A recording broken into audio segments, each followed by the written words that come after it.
नमस्कार दोस्तों, आज हम जानेंगे 1773 का रेगुलेटिंग एक्ट फेल क्यों हो गया। तो चलिए जानते हैं। 1773 का रेगुलेटिंग एक्ट ब्रिटिश पार्लियामेंट का इंडिया को कंट्रोल करने के लिए उठाया गया पहला कदम था, but guess what, it failed. इस एक्ट को ठीक करने के लिए आया द अमेंडिंग एक्ट ऑफ 1781, जिसे एक्ट ऑफ सेटलमेंट के नाम से भी जाना जाता है। पावर शिफ्ट इसका पहला बदलाव था, जिसमें गवर्नर जनरल और उसकी काउंसिल पावर बढ़ा दी गई और सुप्रीम कोर्ट के छत्र अधिकार से हटा दिया गया। मतलब अब गवर्नर जनरल ज्यादा पावरफुल हो गया। दूसरा बदलाव था रेवेन्यू और नेटिव रूल से जुड़े मामले जो सुप्रीम कोर्ट से बाहर कर दिए गए। सिंपल वर्ड्स में समझे तो कंपनी अपना काम खुद करेगी, कोर्ट इसमें इंटरफेयर नहीं करेगी।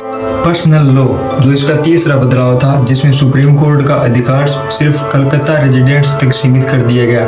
एक इंटरेस्टिंग चीज यह भी थी कि हिंदुओं पर हिंदू लॉ और मुस्लिम्स पर मुस्लिम लॉ लगेगा। चौथा बदलाव था अपील्स, जिसमें प्रोविंशियल कोर्ट से अपील अब सुप्रीम कोर्ट में नहीं बल्कि गवर्नर जनरल इन काउंसिल के पास जाएगी। मतलब more power again to governor general. अंतिम बदलाव था रूल मेकिंग पावर, जिसमें जनरल गवर्नर इन काउंसिल को यह अथॉरिटी दी गई कि वो प्रोविंशियल कोर्ट के लिए रूल बना सके। इसका मतलब पूरा पावर अब उनके कंट्रोल में था।